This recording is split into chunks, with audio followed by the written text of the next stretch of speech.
منگتے خالی ہاتھ نہ لوٹے، کتنی ملی خیرات نہ پوچھو، منگتے خالی ہاتھ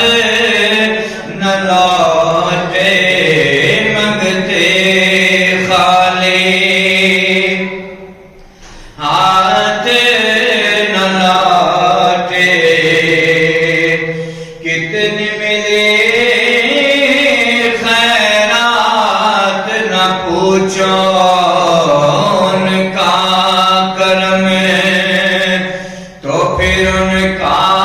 کرم ہے، ان کا کرم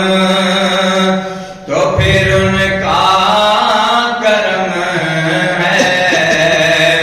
ان کے کرم کی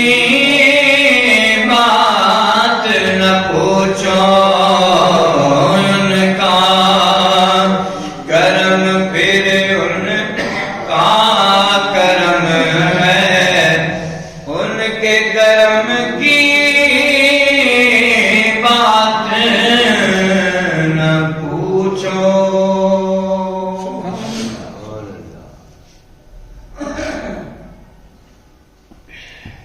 اللہ تعالیٰ کی حمد و ثنا،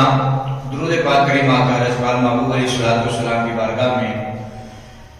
دعا ہے اللہ تعالیٰ مجدہ آپ کی میری ہم سب کی حاضری کو اپنی بارگاہ میں قبولیت کا درجہ عطا فرمائے۔ جمعہ المبارک کی حاضری ہے، اللہ تبارک و تعالیٰ جمعہ المبارک کا ایک ایک لمحہ ہمارا اپنی بارگاہ میں عبادت میں شمار فرمائے،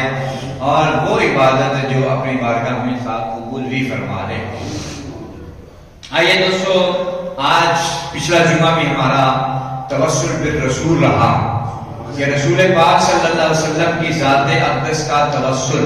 وسیلہ، حضور کا وسیلہ، مصطفیٰ کریم صلی اللہ علیہ وسلم کے وسیلے کے حوالے سے ہم نے بات کی، اور ٹوٹل گفتگو میں نے کوشش کی آپ کو دائیں بائیں کی بجائے کہ یا قرآن سنایا یا محمد کا فرمان سنایا۔ تو آج بھی ہم انشاءاللہ معتبر انداز میں انشاءاللہ گفتگو کریں گے۔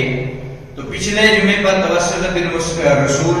یعنی کہ رسول پاک صلی اللہ علیہ وسلم کا توسل، اور آج کریم آقا صلی اللہ علیہ وسلم کے وصال کے بعد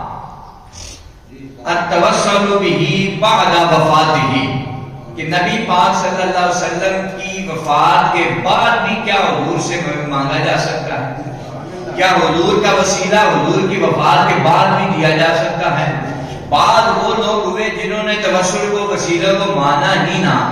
جب انہیں قرآن کی کچھ آیتیں سمجھ لگی، کچھ احادیث کا پتہ چلا، تو پھر کہنے لگے نہیں نہیں نہیں، چلو ہم توسل کو وسیلے کو مان لیتے ہیں، لیکن اس کا تعلق حضور کی ذاتی حیات طیبہ کے ساتھ ہے، بعد میں نہیں۔ تو آج انشاءاللہ ہماری گفتگو جو ہے وہ حضور کی وفات کے بعد بھی جو وسیلے کا ایک طریقہ کار رہا اس کے حوالے سے بات کریں گے۔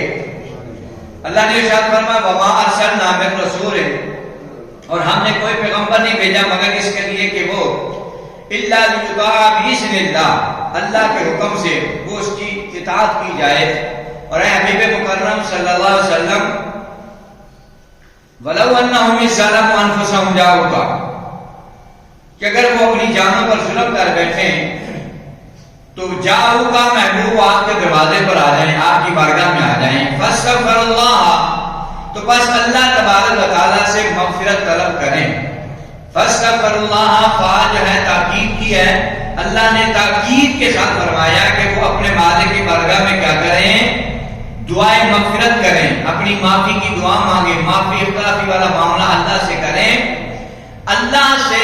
معافی مانگیں، اور واستغفر لهم الرسول، اور رسول اللہ صلی اللہ علیہ وسلم ان کی سفارش فرما دیں۔ حضور علیہ السلام ان کی جو ہے سفارش کر دیں، ان کی مغفرت کے لیے حضور علیہ السلام اپنے لبھائے اقدس کھول دیں۔ تو اللہ تبارک و تعالیٰ نے ارشاد فرمایا لواجد اللہ، اللہ نے فرمایا تم اس لمحے اللہ کو پالو گے۔ اللہ اکبر، جب اللہ سے معافی مانگو اور اس کے محبوب کے وسیلے سے مانگو، وہ مصطفیٰ تمہاری سفارش کر دے، تمہاری سفارش کر دیں، وہ بھی تمہارے لیے مغفرت طلب کریں اللہ کی بارگاہ سے، تو یاد رکھنا پھر اللہ کو تم کیسا پاؤ گے؟ لَوَجَدُ اللَّهَ، تم اپنے اللہ کو پا ہی لو گے، واہ، تم اللہ کو پا ہی لو گے۔ کیسی صورت میں؟ تواب الرحیم، اللہ تبارک و تعالیٰ کو اس حالت میں پاؤ گے کہ وہ تمہاری توبہ کو قبول فرمانے والا اور ہمیشہ رحم کرنے والا، تمہاری توبہ کو قبول فرمانے والا ہے اور ہمیشہ ہر حال میں رحم کرنے والا ہے۔ اور رحمان اور رحیم اللہ تعالیٰ کی ایسی صفت ہے جسے پیر کرم شاہ صاحب رحمۃ اللہ تعالیٰ علیہ نے ضیاء القرآن میں لکھا کہ رحمان اور رحیم اللہ کی ایسی صفات ہیں، ایسا مہربان اور ایسا رحیم کہ جو رحم اور مہربانی کے قابل بھی نہ ہو اور پھر بھی اس پہ مہربانی کرنے والا، ایسا برا یہ ایسی اللہ کی صفات ہے۔ تو فرمایا اب دیکھیں نا، آپ جائیں عدالت کا دروازہ کھٹکھٹائیں، جب آپ عدالت کی طرف جاتے کیوں ہیں بھائی وہاں سے انصاف ملتا ہے، وہاں سے انصاف ملتا ہے، وہاں سنوائی ہوتی ہے، وہاں بات چیت کی جاتی ہے، بحث بازی ہوتی ہے، جج کے سامنے سارا کچھ بیان ہوتا ہے۔ آپ اس نیت کے ساتھ جاتے ہیں کہ وہاں سے ہمیں انصاف مل جائے، یا آپ اس نیت کے ساتھ جاتے ہیں کہ وہاں فیصلہ ہوگا، آپ کے ذہن میں ہوتا ہے کہ وہ جو کرسی پہ بیٹھا آدمی ہے نا وہ فیصلہ کرنے والا ہے، لیکن جب تک فیصلہ ہوتا نہیں ہے نا تب تک جو ہے بات مکمل ہوتی۔ آپ اس نیت کے ساتھ گھر سے چلے تو گئے کہ وہاں پر فیصلے ہوتے ہیں، وہاں پر جو ہے مہربانیاں ہوتی ہیں، وہاں لڑائیاں اور جھگڑے کے عدالت کے معاملات جو ہے وہاں پر عدالتی طور پہ کور کیے جاتے ہیں، لیکن وہ ہے آپ کا جانا۔ اب پتہ نہیں سنوائی ہوتی ہے یا نہیں ہوتی، پتہ نہیں آپ کا مسئلہ حل ہوتا ہے یا نہیں ہوتا۔ یہی مثال ویسے تو اللہ کے رسول کی شان برات برا، لیکن سادہ انداز میں یہی مثال ہے کہ بھائی عدالت جاتے تو ہم اسی لیے ہیں کہ وہاں فیصلے ہوتے ہیں، انصاف ملتا ہے۔ اللہ فرماتا ہے میں رحمان اور رحیم ہوں، میری طرف آؤ، میری بارگاہ میں سر جھکاؤ، مجھ سے مانگو، انہو کانا توابا، بے شک وہ توبہ کا قبول کرنے والا ہے، بے شک وہ عدالت وہاں لگتی ہے، لیکن اللہ نے وہاں پر فرمایا انہو کانا توابا، وہ تمہاری جو ہے توبہ کو قبول کرنے والا ہے۔ وہاں بتا دیا کہ وہ مالک ہیں، وہ ان انسانوں کا مالک ہے، تم وہاں جاؤ تمہاری سنوائی ہوگی، لیکن یہاں پر بھی وہی عدالت ہے، یہاں پر بھی تواب اور رحیمہ فرمایا، لیکن اس سے پہلے فرما دیا کہ لواجد اللہ، جب وہاں پر اس عدالت میں جاؤ گے تو ہر حال میں قبول ہی قبول ہے، یہاں پر ہر حال میں قبول ہی قبول ہے، وہاں وہ صرف شان کا مالک ہے، چاہے تو قبول کرے چاہے وہ نہ کرے، وہ جبار بھی ہے، وہ قہار بھی ہے، وہ رحمان بھی ہے، وہ رحیم بھی ہے، وہ اس کا جب جو چاہے وہ چاہے رحمان اور رحیم بن کر آپ سے ملے، چاہے جبار اور قہار بن کے آپ سے ملے، وہ مالک ہے تمہارا۔ لیکن فرمایا جب در مصطفیٰ کے وسیلے سے آؤ گے نا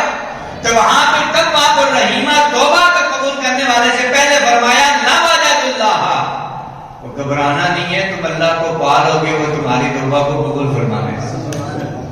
رحم فرمانے گا۔ تو اللہ تبارک و تعالیٰ نے قرآن مجید فرقان حمید کی آیہ مقدسہ میں آپ کو ہمیں یہ حوصلہ دیا ہے، چونکہ ہمارا موضوع حضور صلی اللہ علیہ وسلم کے وسیلے سے ہے اور بعد از وفات کے وسیلے سے ہے، تو یہاں پر پہلے نقطہ میں عرض کر کے آگے ہم بات کو بڑھاتے ہیں۔ آپ نے علماء سے سن رکھا ہے اللہ تبارک و تعالیٰ نے قرآن بھی آخری کتاب اتاری ہے اور محمد بھی آخری اتارے ہیں، حضور اللہ کے آخری نبی ہیں اور مصطفیٰ کریم کے سینہ در پر قرآن اترنے والی کتاب بھی آخری کتاب ہے۔ اب قیامت تک جتنے بھی لوگ آئیں گے ان سب کو اطاعت مصطفیٰ کرنی ہوگی، انہیں حضور کی غلامی کرنی ہوگی، قیامت تک کوئی دوسرا اور نبی آ سکتا نہیں ہے، اگر کوئی آتا ہے تو وہ جھوٹا ہے، وہ لعین ہے، وہ بدبخت ہے، وہ جھوٹا ہے۔ قیامت تک اگر نبی اور نہیں آ سکتا پھر یاد رکھنے کتابت قیامت تک کوئی اور کتاب بھی نہیں آ سکتا، قرآن بھی آخری کتاب ہے۔ جیسے مصطفیٰ تعالیٰ نے اپنی بارگاہ میں جتنی ہدایت رکھی تھی نا، وہ ساری ہدایت اللہ تعالیٰ نے اپنے محبوب مصطفیٰ پر اتار دی اور فرمایا محبوب آپ آج کے بعد جس نے بھی ہدایت لینی ہے وہ در مصطفیٰ پر آئے، اور وہ ہدایت کیسے ملے گی؟ حضور کی غلامی اپنائے گا۔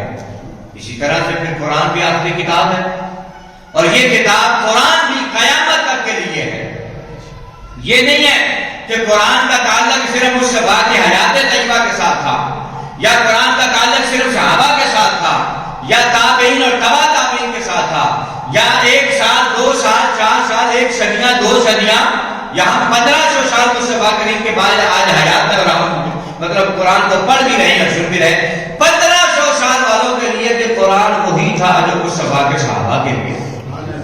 وہی قرآن آج بھی موجود ہے۔ تو اگر قرآن اس وقت ہمیں بتا دیا کہ میرے مصطفیٰ کا وسیلہ دو، میرے مصطفیٰ کی بارگاہ میں جاؤ تمہارے گناہ بخش دیے جائیں گے، تو آج بھی مصطفیٰ کے حیات طیبہ ظاہری حیات کے بعد آج بھی وہی حکم ہے کہ اگر تم چاہتے ہو جاؤ کا تو میرے مصطفیٰ کے دروازے پہ چلے، اپنے گناہوں کو بخشوانا چاہتے ہو، اپنے گناہوں کو مٹانا چاہتے ہو، تو اللہ نے فرمایا لواجہ اللہ کی صورت میں میرے محبوب کی بارگاہ میں بیٹھا ہوں۔ رب فرماتا ہے میں مصطفیٰ کی جب بارگاہ میں آ کر مانگو گے تو لواجہ اللہ، تم اپنے مالک کو پا لو گے، تواب الرحیم، توبہ کا قبول کرنے والا۔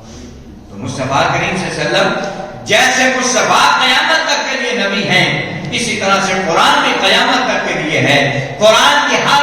آیت قرآن پاک کی جو ہے وہ قیامت تک کے لیے ہے۔ تو جیسے مصطفیٰ کی بارگاہ میں صحابہ نے آ کر وسیلے دیے مصطفیٰ کے تو اللہ نے قبول فرمائے، اسی طرح آج بھی اگر مصطفیٰ کا کوئی وسیلہ دیتا ہے تو اللہ آج بھی اسے قبول فرماتا ہے۔ تو قرآن مجید کی آیت نے بتایا کہ میں قیامت تک کے لیے ہوں، میں قیامت تک کے لیے ہوں، میرا تعلق صرف حضور کی ظاہری حیات طیبہ سے یہ صحابہ کرام کے ساتھ نہیں تھا۔ اگر کوئی یہ دعویٰ کرتا ہے تو وہ تو کافر ہونے کا صدقہ ہے، وہ قرآن کی آیت کو غلط کہہ رہا ہے۔ اللہ نے کیا فرمایا؟ محبوب کے دروازے پر آ جاؤ جب تم اپنی جانوں پہ ظلم کر بیٹھو، اور میرے محبوب تمہارے لیے دعا کر دیں گے تو اللہ تعالیٰ تمہارے لیے آسانیاں پیدا فرما دیں گے۔ اب وسیلہ مصطفیٰ صلی اللہ علیہ وسلم کے حوالے سے ہم بات کریں گے۔ تو حضرت امام بخاری رحمۃ اللہ تعالیٰ علیہ نے فرمایا، حضرت عبد الرحمن بن سعد بیان کرتے ہیں کہ ہم حضرت عبداللہ بن عمر کے ساتھ تھے کہ ان کا پاؤں سن ہو گیا۔ راوی کیا کہتے ہیں کہ حضرت عبداللہ بن عمر یعنی کہ فاروق اعظم کے بیٹے، حضور کی ظاہر حیات طیبہ کے بعد کی حدیثیں اور قرآن کی آیتیں روایتیں آپ کے سامنے رکھی کہ حضور علیہ الصلوۃ والسلام کی حیات طیبہ کی ظاہر حیات کے بعد بھی صحابہ کرام ہیں، ہم رہ گئے کہ ہم صحابہ کو جنہیں خود مصطفیٰ نے قرآن پڑھایا تھا، جنہوں نے مصطفیٰ کے سامنے بیٹھ کر مصطفیٰ کے فرمان سنے اور حدیثیں پڑھی پڑھائی ہیں۔ حضرت عبداللہ بن عمر رضی اللہ تعالیٰ عنہ آپ کا پاؤں سن ہو گیا، حضرت عمر کے بیٹے کا پاؤں سن ہو گیا اور ٹھیک نہیں ہو رہا تھا، تو ابو عبد الرحمن آپ کے پاؤں کو کیا ہو گیا ہے؟ انہوں نے فرمایا کہ یہاں سے میرے پٹھے کھینچ گئے ہیں اور میرا پاؤں سن ہو گیا ہے۔ تو اس پر تمام لوگوں نے یہ ان کو مشورہ دیا کہ آپ تمام لوگوں میں سے جو ہستی آپ کو سب سے زیادہ محبوب ہے، توجہ کرنی ہے، فرمایا جو ہستی تمہیں پوری کائنات میں سب سے زیادہ عزیز ہے نا، تم اس ہستی کا اللہ تبارک و تعالیٰ کی بارگاہ میں وسیلہ دو، یعنی اسے یاد کرو۔ جو ہستی تمہیں سب سے زیادہ عزیز ہے اس ہستی کو یاد کرو اور تمہاری مشکل آسان ہو جائے گی۔ حضور کے دیوانوں اسی وقت جو ہے انہوں نے حضرت عمر کے بیٹے حضرت عبداللہ نے کیا کیا؟ اسی وقت آپ نے فرمایا، یہ حضور کے مثال کی بات ہے، اور وہ کیا کہتے ہیں؟ یا محمد آہو، یا محمد آہو، یا محمد آہو، کہتے ہیں پوری کائنات میں مجھے سب سے عظیم ہستی جو ہے وہ محمد مصطفیٰ ہے۔ اور وہ جب رسول پاک صلی اللہ علیہ وسلم کو انہوں نے یا محمد کہہ کر پکارا تو حضرت عبداللہ فرماتے ہیں ایسا لگا مجھے، ایسے لگا کہ جیسے جانور کی پچھلی ٹانگیں باندھ کر اسے جویا جاتا ہے نا، اور دودھ دھونے والا دھو کے جب اٹھتا ہے تو رسا کھینچ لیتا ہے اور جو ہے جانور آزاد ہو جاتا ہے۔ فرماتے ہیں بس میں نے مصطفیٰ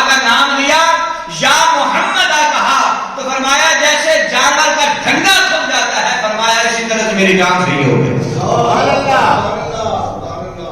یہ مصطفیٰ کے صحابہ کا طریقہ ہے اور حضور کی ظاہر حیات طیبہ کے بعد کی بات ہے، تو لہذا پتہ چلا حضور کا وسیلہ صرف آپ اور میں ہی نہیں دیتے، بلکہ مصطفیٰ کریم صلی اللہ علیہ وسلم کے صحابہ کا بھی یہ طریقہ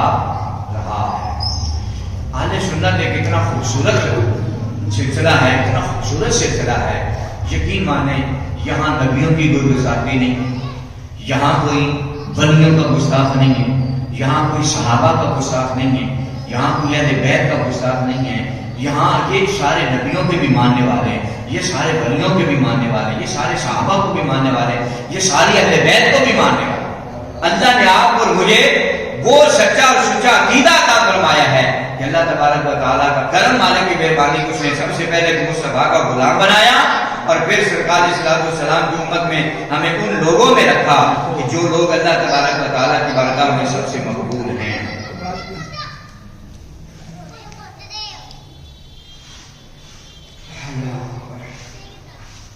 آئیے بات کو آگے بڑھاتے ہیں۔ حضرت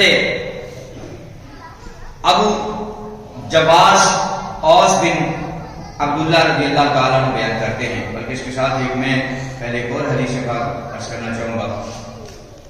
کہ حضرت عبد الرحمن اپنے والد محترم سے روایت کرتے ہیں،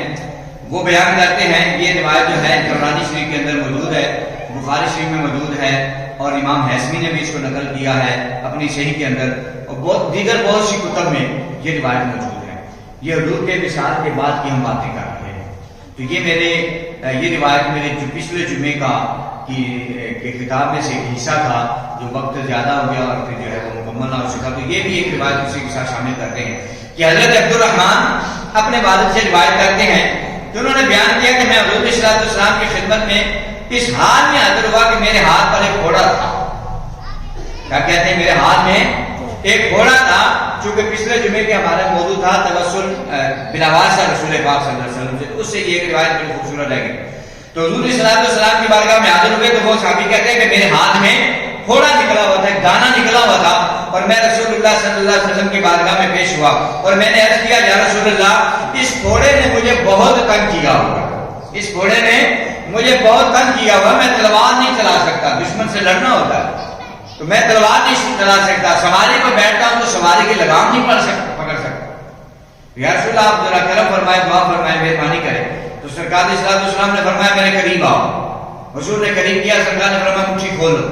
ہاتھ کھولو۔ تو انہوں نے ہاتھ کھولا، سرکار صلی اللہ علیہ وسلم کی بارگاہ میں پیش کیا۔ سرکار صلی اللہ علیہ وسلم نے پھر فرمایا آپ اپنی مٹھی کو بند کرو۔ انہوں نے اپنی مٹھی کو بند کیا، پھر حضور نے فرمایا اور تھوڑے سے قریب ہو جاؤ۔ پھر سرکار صلی اللہ علیہ وسلم کی بارگاہ میں وہ اور قریب ہوئے، آپ نے فرمایا آپ اس مٹھی کو کھولو۔ تو آپ صلی اللہ علیہ وسلم نے قریب بلا کر مٹھی کو کھلوایا اور کھلوا کر مٹھی پہ حضور صلی اللہ علیہ وسلم نے پھونک ماری،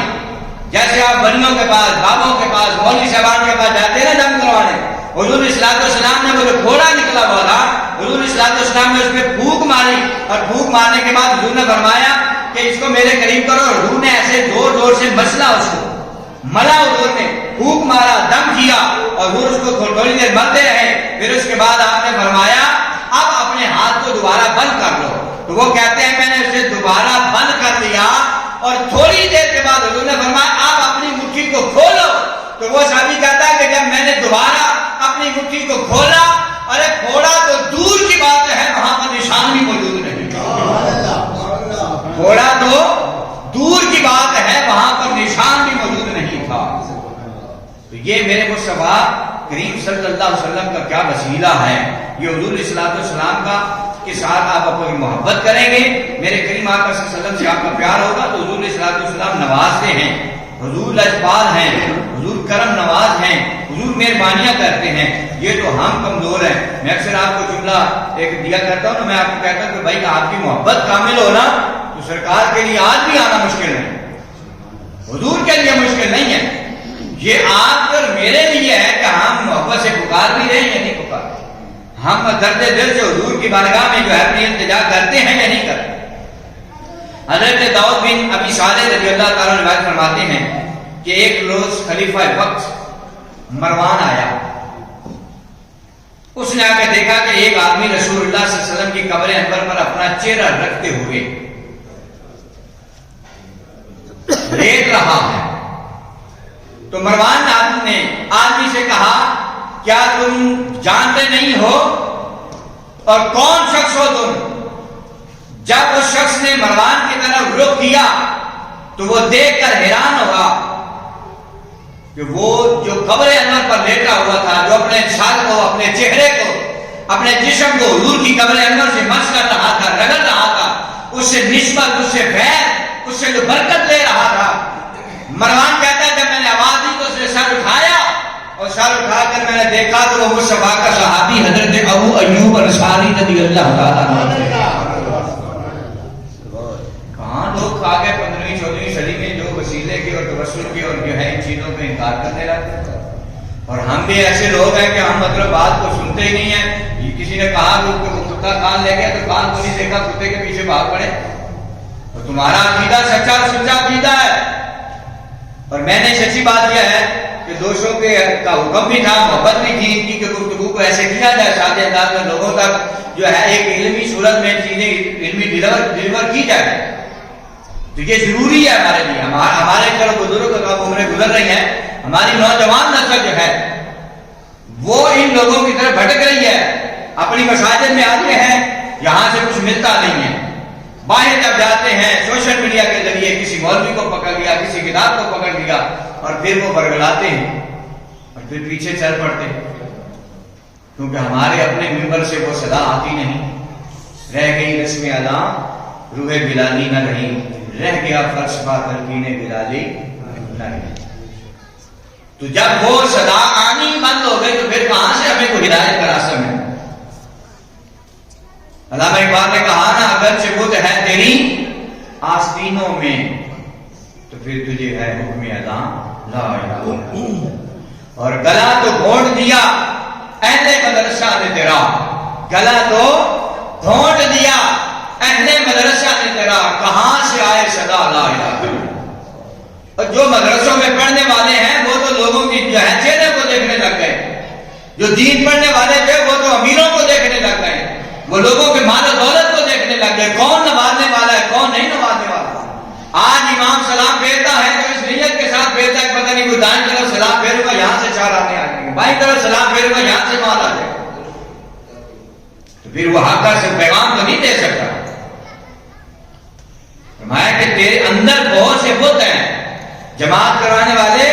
صاحب جماعت تیرے اندر بہت سے بت ہیں، ان کو پہلے توڑ. ان کو توڑے گا تو پھر جرأت ایمانی اندر پیدا ہوگی، پھر غیرت ایمانی ہوگی، پھر دیکھنا رب تمہاری زبان میں کیسا اثر رکھے گا. آج ہمارا میاں ہے کہ جس کے پاس 4 ٹکے ہوتے ہیں بیچارہ مولوی اس کے گھر کے چکر لگا لگا کے تھک جاتا ہے، اپنے معاملات کو سنوارنے میں لگ جاتا ہے. کبھی دیکھ تو اگر ان 4 پیسے والوں کے پاس تیرا عقیدہ ایمان یہ ہے نا، اگر جس کے پاس 4 ٹکے اللہ نے دیے ہیں اس کے پاس جانے سے تیرے مسائل حل ہوتے ہیں تو ایمانداری سے بتا اگر اس کے دروازے پہ اتنے مسائل ہوتی ہیں تو میرے رب کے دروازے پہ آ جس سے ساری کائنات مانگتی ہے. اس مالک کی طرف مڑ کے دیکھ وہ کیسے نوازتا ہے، وہ کیسے عزت عطا فرماتا ہے. حضور کی بارگاہ میں جھک کے دیکھو، سرکار کی بارگاہ میں آ کر دیکھو. سرکار کے دیوان میں آئیے بات کو آگے بڑھاتے ہیں. ہم بات وسیلے کی کر رہے ہیں. علامہ ابن قدامہ الحنبلی رحمۃ اللہ تعالی علیہ نے لکھا ہے ایک واقعہ. کہتے ہیں کہ ایک جماعت نے حضرت قتیبہ رضی اللہ تعالیٰ عنہ سے روایت ہے، فرماتے ہیں کہ ان میں شیخ ابو منصور زباغ بھی اپنی کتاب جو ان کی مشہور حکایات والی کتاب تھی اس میں انہوں نے ایک واقعہ لکھا کہ حضور نبی اکرم صلی اللہ علیہ وسلم کی قبر انور کے پاس میں بیٹھا ہوا تھا. کہتے ہیں کہ ایک اعرابی آیا، میں حضور کی قبر کے پاس بیٹھا ہوا تھا اور ایک اعرابی آیا، ایک پینڈو آیا، ایک گھراتی آیا اور اس نے آ کر قبر رسول صلی اللہ علیہ وسلم کے پاس آ کر کہا السلام علیکم یا رسول اللہ. اب حضور کا وصال ہو چکا ہے. بعد الوصال صحابہ کے دور میں آ کے بیٹھ کر کہتا ہے بعد الوصال کہہ رہا ہے السلام علیکم یا رسول اللہ. اس نے رسول اللہ صلی اللہ علیہ وسلم کی بارگاہ میں سلام پیش کیا اور کہا یا رسول اللہ بے شک میں آپ کے پاس اپنے گناہوں کی مغفرت طلب کرنے آیا ہوں. کہاں آیا ہوں اپنے گناہوں کی؟ وہ صحابی رسول کا زمانہ چل رہا ہے، صحابہ اکرام وہاں بیٹھے ہیں، کوئی یہ بات کر رہا ہے، کسی صحابی نے یہ نہیں کہا میں تو حضور کی قبر سے کیوں مانگنا ہے تو اللہ سے مانگ۔ نہیں، صحابہ کو پتا تھا یہاں سے وسیلے سے، جو اس وسیلے سے ملتا ہے وہ کائنات میں اور کہیں سے نہیں ملتا۔ تو وہ کہتے ہیں کہ بے شک میں آپ کے پاس اپنے گناہوں کی مغفرت کرنے اور اپنے رب کے ہاں آپ کو وسیلہ بنانے کے لیے آیا ہوں۔ پھر وہ صحابہ کرام کے سامنے کچھ اشعار پڑھنے لگا، اور وہ اشعار اس نے بہت طویل ہے، مطلب وہ ایک ایک کر کے آپ کو سناؤں گا وہ مشکل ہو جائے گی۔ اس نے سارے اشعار پڑھے اور اپنی محبتوں کا اظہار کرتا رہا، اور جب آخر میں اینڈ ہوا تو اس نے رسول اللہ صلی اللہ علیہ وسلم کا وسیلہ، حضور کی بارگاہ میں دعائیں، حضور کی بارگاہ میں استغفار کرتا رہا۔ راوی کہتے ہیں کہ جو شخص سپاس بیٹھا ہوا تھا وہ کہتا ہے کہ وہ اس کی باتیں سننے کے بعد مجھے اونگ آ گئی، باتیں میں سن رہا تھا، وہ مصطفیٰ کی قبر انور کے پاس بیٹھ کر حضور کے وسیلہ دے رہا تھا، مصطفیٰ سے مانگ رہا تھا۔ کہا بات سنتے سنتے مجھے اونگ آئی تو میں نے دیکھا کہ مصطفیٰ کی قبر انور سے آواز آ رہی تھی کہ جا اللہ نے تجھے معاف بھی فرما دیا ہے اور محمد کے وسیلے سے تجھے عطا بھی فرما دیا ہے۔ یہ ہمارا یہ جو سلسلہ ہے، اللہ نے اصل دین اپنے محبوب علیہ السلام کے غلاموں ایسے تم تک پہنچایا، اور یہ تو ہے نا اس نے خواب میں دیکھا۔ آئیے حضرت مولا علی شیر خدا سے پوچھتے ہیں، 12 اماموں کے سردار امام سے پوچھتے ہیں۔ امام قرطبی نے اس کو اپنے جو ہے الجامع الاحکام کے اندر لکھا ہے۔ کہتے امام قرطبی نے اپنی تفسیر میں اس کو بیان کیا ہے کہ امام ابو صادق نے حضرت علی المرتضیٰ شیر خدا رضی اللہ تعالیٰ سے سنا کہ مولا علی نے فرمایا کہ ہمارے سامنے اب علی کہہ رہا ہے، اب علی سے حضور کے بعد کوئی علم میں علی کا مد مقابل ہے کائنات میں نہیں، علی سے بڑھ کر نبیوں کے بعد علم میں حضور علیہ السلام نے فرمایا ہم نے سارا جو ہے وہ سلسلہ ڈلیور کر دیا ہے۔ اور 1.25 لاکھ صحابہ میں کوئی ایسا صحابی نہیں تھا کہ جو منبر رسول پر کھڑا ہو کر یہ اعلان کسی نے کیا ہو۔ آپ نے فرمایا سلونی سلونی سلونی، آپ نے فرمایا لوگو جو سوال کرو گے کائنات کے پیدا ہونے سے لے کر انتہا تک، فرمایا تمہارا کام ہے سوال کرنا، علی تمہارے سوالوں میں جواب دے گا۔ یہ حضور کے بعد کسی صحابی نے دعویٰ نہیں کیا، یہ مولا علی کی شان۔ اور حضرت مولا علی فرماتے ہیں آپ نے فرمایا کہ ہم آپ بیٹھے ہوئے تھے اور ہمارے سامنے ایک دیہاتی آیا، اور سرکار صلی اللہ علیہ وسلم کو دنیا سے گئے 3 دن گزرے تھے۔ بولیے کتنے دن؟ 3 دن ہو گئے تھے حضور دنیا سے جا چکے تھے، اور وہ رسول پاک صلی اللہ علیہ وسلم کی بارگاہ میں آیا اور اس نے اپنے آپ کو رسول اللہ کی قبر انور کے قریب اپنے آپ کو گرا دیا، حضور کے قدموں میں اپنے آپ کو۔ اور اس کو روایت کون کر رہا ہے؟ مولا علی۔ یار توجہ بھی رکھیں گے تو بلاگ بنے گا نا۔ کون راوی ہے؟ حضرت مولا علی فرماتے ہیں ہم بیٹھے ہوئے تھے سرکار کی بارگاہ میں، 3 دن ہو چکے حضور کے وصال کو، تو ایک شخص آیا اور دھڑام سے آ کر حضور صلی اللہ علیہ وسلم کی قبر انور پہ گیا، اور اس نے کیا کیا؟ اس نے جو ہے رسول پاک صلی اللہ علیہ وسلم کی قبر انور کی جو مٹی تھی نا وہ اپنے سر میں ڈالنے لگ گیا۔ حضور کی قبر انور کی مٹی وہ اپنے سر میں ڈالنے لگ گیا۔ بثلاثۃ ایام ما دفن رسول اللہ صلی اللہ علیہ وسلم کے، رسول اللہ صلی اللہ علیہ وسلم کا تدفین کو دفن کیے ہوئے بثلاثۃ ایام 3 ایام گزر چکے تھے، اور وہ شخص اعرابی وہ آیا اور جو ہے فرما بنفسه علی قبر رسول اللہ صلی اللہ علیہ وسلم وحسا علی راسه من ترابه، کہ وہ اس نے وہاں اپنے آپ کو گرایا اور اپنے سر پر مصطفیٰ کریم صلی اللہ علیہ وسلم کی قبر انور کی مٹی جو ہے وہ اپنے سر پر ڈالنے لگا۔ قلت یا رسول اللہ صلی اللہ علیہ وسلم، وہ کہنے لگا کہ اللہ کے رسول سمعنا فسمعنا، بس ہم نے سنا، قولک، آپ کا بات، ہم نے آپ کی بات کو سنا، کہ جو آپ نے کہا تھا وہ کیا سنا تھا؟ وہ کہتا ہے وَلَوْ أَنَّهُمْ إِذْ ظَلَمُوا أَنفُسَهُمْ، کہ یا رسول اللہ میں آپ کی بارگاہ میں آ گیا ہوں اور آپ تو دنیا سے چلیں گے اور ہم نے سن رکھا ہے وَلَوْ أَنَّهُمْ إِذْ ظَلَمُوا أَنفُسَهُمْ، جاؤ کا کہ جب تم اپنے جو ہے جانوں پر ظلم کر بیٹھو تو مصطفیٰ کے دروازے پہ آ جاؤ۔ تو مٹی بھی سر میں ڈالتا ہے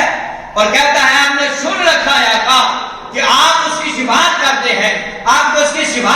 کرتے ہیں تو یا رسول اللہ میں آپ کی بارگاہ میں آ گیا ہوں، اے محبوب آپ کرم فرمائیے، مہربانی فرمائیے۔ اب صحابہ کرام فرماتے ہیں، حضرت مولا علی فرماتے ہیں ہم نے دیکھا کہ وہ آپ کی بارگاہ میں حاضر ہوا تھا اور توبہ استغفار کر رہا تھا، تو حضرت مولا علی فرماتے ہیں، مولا علی نے فرمایا اس وقت جب اس نے مصطفیٰ کو پکارا،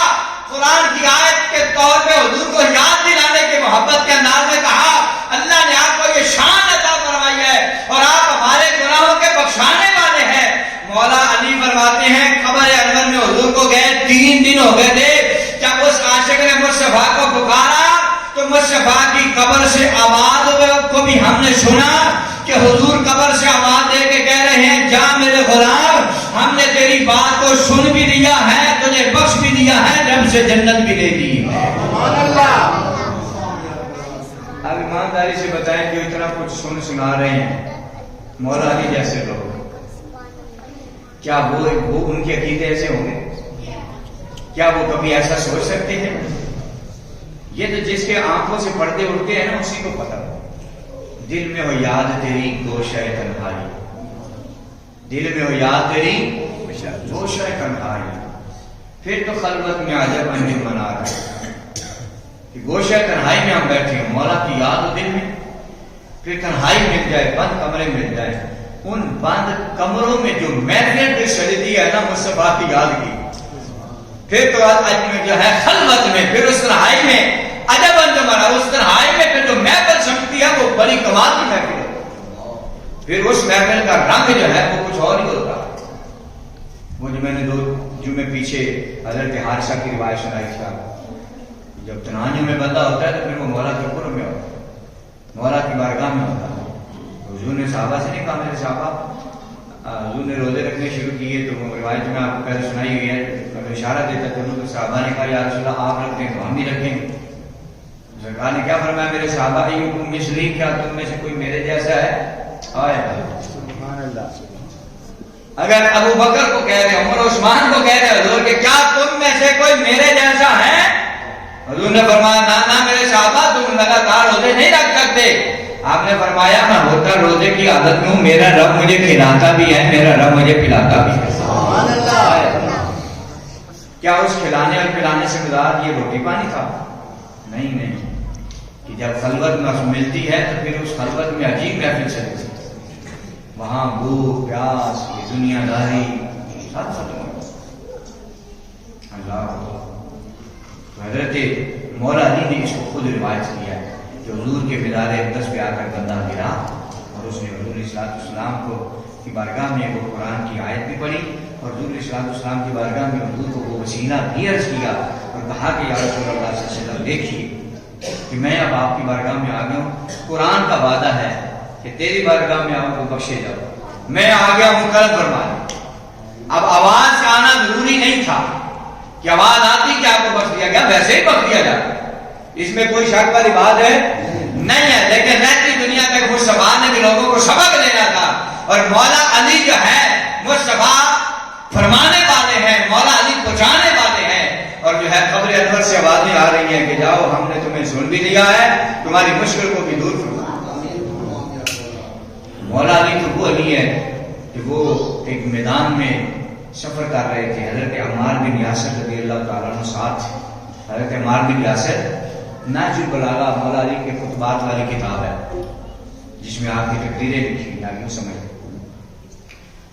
تو وہ حضرت عمار بن یاسر اور مولا علی نے دونوں ہاتھوں میں ہاتھ ڈالے ہوئے، جیسے آپ اگر محبت والا بہت پیار ہو کسی کے ساتھ تو آپ ہاتھ میں ہاتھ ڈال لیتے ہیں، ساتھ چل رہے ہوتے ہیں، ساتھ بات کرتے جا رہے ہوتے ہیں نا، ماحول ایسا جہاں محبت ہوتی ہے وہاں یہ انداز ہوتا ہے۔ حضرت عمار بن یاسر اور مولا علی نے دونوں نے ہاتھوں میں ایسے ہاتھ ڈالے ہوئے اور ایک جنگل سے گزر رہے، تو جنگل سے گزرتے ہوئے نا حضرت عمار بن یاسر نے فرمایا الحمدللہ رب العالمین، حضرت مولا علی نے فرمایا خیر ہے کس بات پہ اللہ کا شکر ادا کر رہے ہو کہ تمام تاریخ اللہ کے لیے؟ حضرت عمار بن یاسر نے کہا یار اس جنگل میں دیکھو وہ ساری علی چونٹیاں ہی چونٹیاں، تو رب العالمین رب سارے جہانوں کا پالنے والا ہے۔ عمار بن یاسر کہتے ہیں میرے دل میں خیال آیا یہ چونٹیوں سے جنگل بڑا بڑا ہے، وہ مالک کتنا بڑا ہے، وہ مالک کتنا بڑا ہے جو ان کو رزق کھلا رہا ہے، جو رب العالمین۔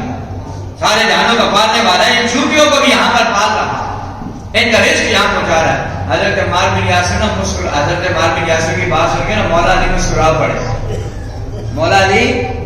مسکرا پڑے، جیسا کہ بھائی کوئی میٹرک کا اسٹوڈنٹ ہو تو اس سے دوسری تیسری کا کلاس سے سوال کیا جائے تو سوال کا جواب دینے کے بجائے وہ ہنسے گا کہ بابا میں تو میٹرک کا اسٹوڈنٹ ہوں تو دوسری تیسری کا سوال پوچھا ہے نا انداز۔ تو اب جب مولا علی نے اس کی بات کو سنا تو مولا نے مسکرا پڑے تو عمار کہنے لگے بھائی آپ میری بات میں مسکرائے کیوں ہیں؟ آپ نے فرمایا او عمار جا رب کے وعدہ لا شریک ہونے کی، رب کے بڑے ہونے کی، رب کے رزق ماننے کی مثال لانی ہے تو کوئی اور مثال لا۔ یہ جو تو اپنی آنکھوں سے منظر دیکھ کر کہہ رہے ہیں نا کہ رب پالنے والا، رب بڑی ہنسی ہے۔ حضرت مولا علی نے فرمایا یہ جو تیرے ساتھ جانے والا علی ہے نا، یہ جو تیرے ساتھ چلنے والا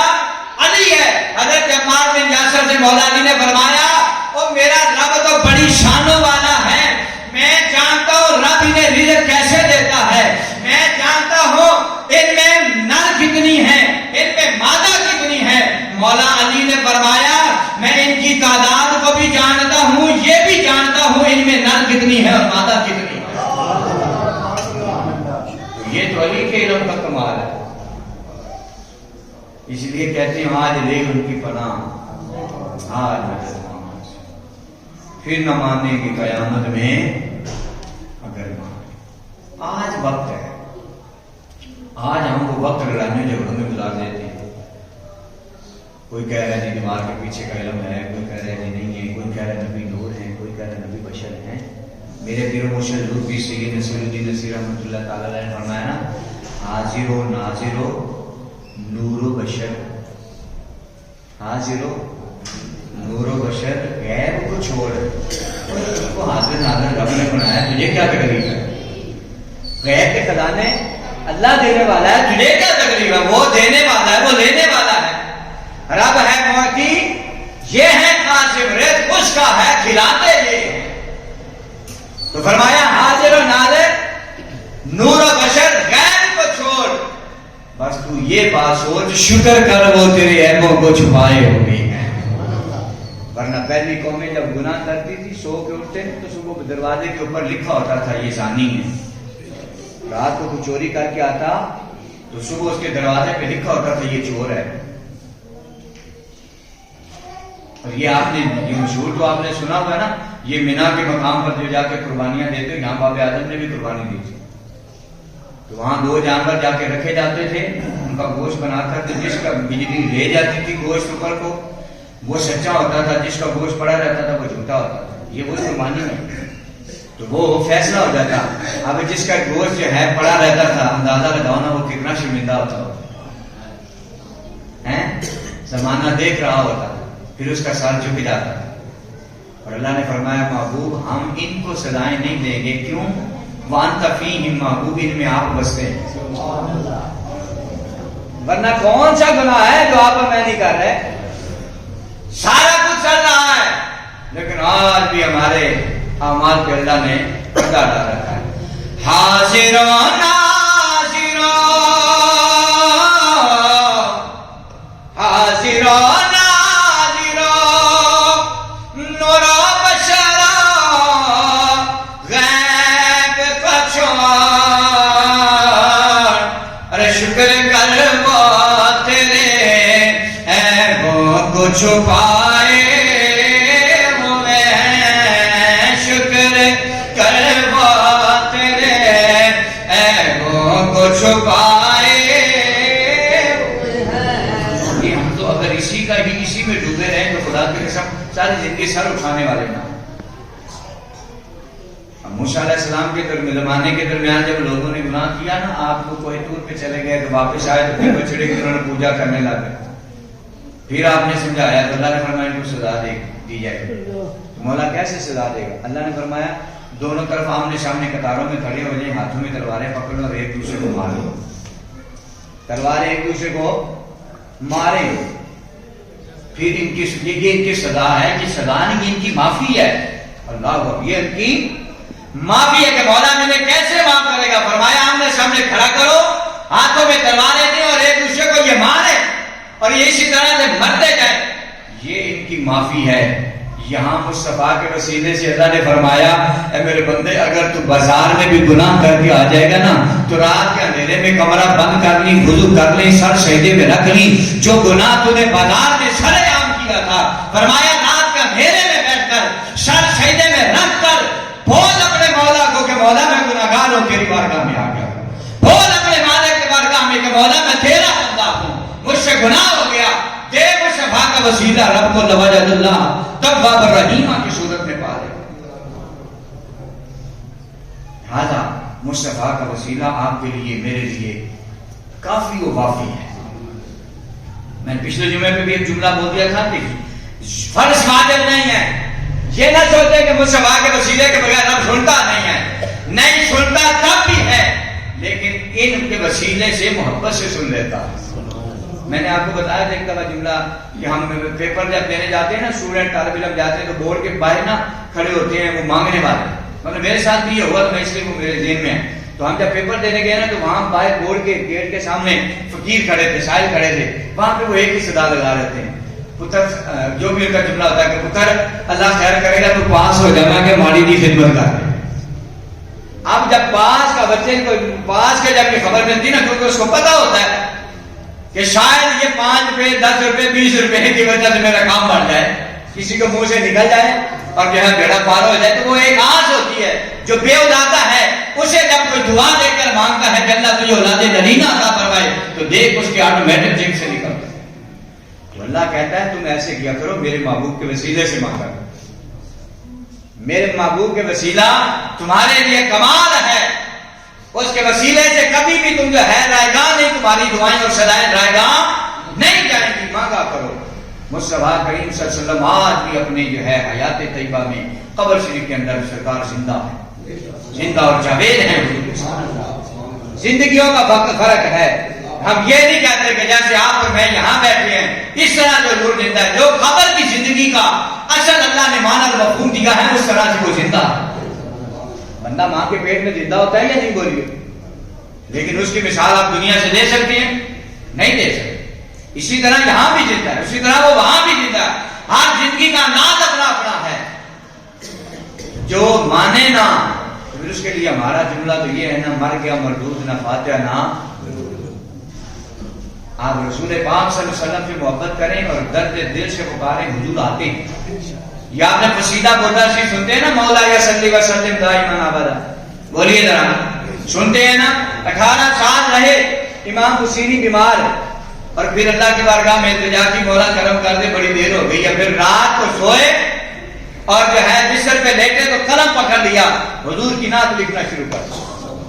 لکھتے گئے لکھتے گئے لکھتے گئے، حضور کی نعت لکھی اور رکھ کے جب سو گئے مقدر کا ستارہ چمکا، حضور تشریف لے آئے اور سرکار صلی اللہ علیہ وسلم نے فرمایا وہ سیدھی جو تُو نے کلام لکھا ہے ذرا سنا تو صحیح نا۔ پھر حضور کو سنایا، اب جو کہے کہ وہ تو مر کے موت ہو گئے، اللہ کے بندو دیکھو مصطفیٰ کیسے وہ سیدھی کی مدد کر رہے ہیں۔ حضور نے جو ہے قصیدہ سنا، جاتے ہوئے سرکار کی جو اپنے موٹے پہ کالی کملی ہوتی تھی نا، حضور نے وہ کملی اتاری اور نعت کے بدلے میں حضور نے اسے عطا فرما دیا۔ اور امام بصیری فرماتے ہیں بات تو تھی خواب کی، بات تھی کس کی بولو؟ خواب کی بات تھی، تو میں نے خواب دیکھا تھا لیکن جب صبح اٹھ کر دیکھا تو وہ جو مصطفیٰ کی کالی کملی تھی میرے سرہانے پڑی ہوئی تھی، وہ میرے سرہانے پڑی ہوئی تھی۔ ایک وقت کے امام ہیں، مجدد ہیں، غوث ہیں، اللہ کے ولی ہیں، وہ کہتے ہیں میں نے سرکار کی بارگاہ میں استغاثہ پیش کیا اور سرکار صلی اللہ علیہ وسلم نے محبت کے انداز میں نبی پاک صلی اللہ علیہ وسلم نے اپنے ہاتھ سے مجھے چند لقمے کھلائے، حضور نے مجھے روٹی کھلائی، جب سرکار نے چند لقمے کھلائے اور میں نے آنکھ کھول لی تو باقی روٹی واقعتاً میرے ہاتھ میں موجود تھی۔ یہ میں کوئی چھوٹی موٹی کتاب سے نہیں بلکہ محدثین اور غوث و ابدالوں کی بات کر رہا ہوں۔ حضور تو چلے گئے لیکن وہ لنگر ہمارے پاس موجود تھا۔ آخری بات، وقت ہمارا پورا ہو گیا، 2 ڈھائی منٹ چاہیے، توجہ فرما رہے کہ وقت ہے سبحان اللہ۔ میرے قریب آ کر سن، حضور غوث پاک کے زمانے میں چونکہ بات اس کے ساتھ ملتی ہے، میرے موضوع سے کے مطابق ہے، تو شاید اگر میں نے آپ کو پہلے سنائی ہے تو مطلب اس کو ہم کوٹ کر دیں، شامل کر دیں۔ حضور غوث پاک رضی اللہ تعالیٰ عنہ کے زمانے میں حضور کی آل کے ایک ولی کامل حضرت سید کبیر احمد شاہ رفاعی رحمت اللہ تعالیٰ علیہ، سید کبیر احمد شاہ رفاعی رحمت اللہ تعالیٰ علیہ ساری زندگی جب بھی کوئی مدینہ شریف جاتا ہے نا تو محبت سے اسے کہتے ہیں کہ یار میرا سلام بھی حضور کی بارگاہ میں پیش کرو۔ ہر جانے والے کو کہنا کہ حضور کی بارگاہ میں جاؤ نا، حضور کے روضہ انور پر میرا سلام حضور سے کہنا۔ ایک وقت آ گیا کہ اور کہنا کہ سونے کبھی ہمیں بھی بلا لے، آیا کبھی ہمیں بھی بلا لے۔ پھر ایک وقت آیا کہ حضور نے بلا لیا، کوئی بات نہیں، حضور نے جب بلا لیا، بلا لینے کے بعد کہتے ہیں میں روضہ رسول کے حاضر ہو گیا۔ میں نے کہا یا رسول اللہ میں بھی آپ کی یار ہوں، میں بھی آپ کی اولاد ہوں، اگر فاطمہ آپ کی بیٹی ہے میں بھی آپ کا بیٹا ہوں، حسن آپ کا بیٹا ہے، حسین آپ کا بیٹا ہے، میں بھی اپنا آپ کا بیٹا ہوں۔ یا رسول اللہ انہوں نے آپ کا زمانہ پایا، انہوں نے زمانہ پانے کے بعد انہوں نے آپ کے ہاتھ چومے، بوسے دیے، محبتیں کی، کہا کیا ہوا یا رسول اللہ؟ نانا جان میں اس وقت نہ آ سکا، اب میں آیا ہوں، کرم فرمائیں قبر انور سے دایاں سجدہ بازو کٹو سونے میں چومنا چاہنا، دایاں بازو نکالے میں چومنا چاہتا ہوں۔ اس وقت 70,000 لوگ مصطفیٰ کے روضہ کے پاس موجود تھے، اور جو ہے یارویں والا پیر عبد القادر جیلانی فرماتے ہیں اس وقت میں بھی موجود تھا جب مصطفیٰ کا ہاتھ روضہ انور سے دایاں ہاتھ باہر آیا، 70,000 افراد نے دیکھا اور رفاعی نے جو ہے مصطفیٰ کے ہاتھ کا بوسہ دیا۔ عبد القادر فرماتے ہیں میں نصیبوں والا ہوں، میں بھی وہاں پر موجود تھا۔ جب قحط پڑا تو حضرت عائشہ صدیقہ فرماتی ہیں ٹائم پورا ہو گیا، اماں فرماتی ہیں جب قحط پڑا نا تو سارے پریشان ہو گئے، پریشان ہو کے کہتے ہیں اماں جی کیا کیا جائے، بھوک اور پیاس سے انسان مر رہے ہیں، پریشانی ہے بڑی۔ حضرت عائشہ نے فرمایا ایسا کرو میرے مصطفیٰ کے حجرے، وہ عائشہ والا حضور کا روضہ جو ہے، کہتی ہیں ایسا کرو جہاں سے سرکار کا چہرہ بنتا ہے میرے گھر کی، میرے کمرے کی اس چھت کو وہاں سے سوراخ کر، مصطفیٰ کا چہرہ وہاں سے اتنا ننگا کر دو، چھت کو سوراخ کر دو، تاکہ مصطفیٰ کریم صلی اللہ علیہ وسلم کا چہرہ انور رب کی طرف ہو جائے، اور رب محمد جو ہے وہ مصطفیٰ کا بڑا حیا فرماتا ہے۔ حضور کے دیوانوں پر انہوں نے سوراخ کیا، جیسے ہی مصطفیٰ کے چہرے والی جگہ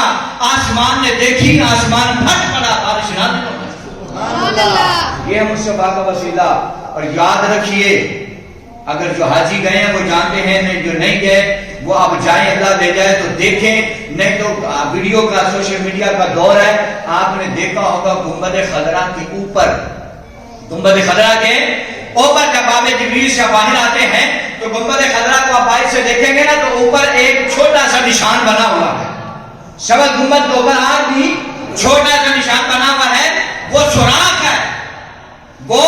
سوراخ ہے۔ آج کے نبیوں نے اسے بند کیا ہے، یعنی کہ کھولتے نہیں ہے، آج بھی کھلا ہو، ورنہ وہ گنبد اس کے نیچے جو نیچے اور گنبد ہے، اس کے نیچے جو اور چھت ہے، یعنی کہ ڈائریکٹ جو حضرت عائشہ نے چھت کھلوائی تھی نا، اس کے ساتھ جتنی بھی آج کہیں موجود ہے، اس جگہ سے ہر ایک منزل کا سوراخ ہوا ہے، حتیٰ کہ گنبد خضرا میں بھی آج موجود ہے، اس کو کنڈی لگی ہوئی ہے۔ 1300 سال تک جب بھی مدینہ شریف میں کہاں پڑتا تھا وہ ایک جنگلے کو پکڑ کے کھینچتے تھے، سارے دروازے کھل جاتے تھے، اور جیسے ہی چہرہ مصطفیٰ آسمان دیکھتا تھا رب کائنات بارش عطا فرما دیتا۔ تو اسے ختم تو نہیں کیا گیا، ختم تو اسے نہیں کیا گیا، لیکن اسے آپ استعمال وہ نہیں کرتے، لہذا پتہ چلا وَلَوْ أَنَّهُمْ إِذْ ظَلَمُوا أَنفُسَهُمْ جَاءُوكَ، جو محبوب کی بارگاہ میں چلا جاتا ہے اللہ فرماتا ہے لَوَجَدُوا اللَّهَ تَوَّابًا رَحِيمًا، اللہ فرماتا ہے وہ ضرور بخشا جاتا ہے۔ اللہ وسیلہ مصطفیٰ ہم سب کو عطا فرمائے۔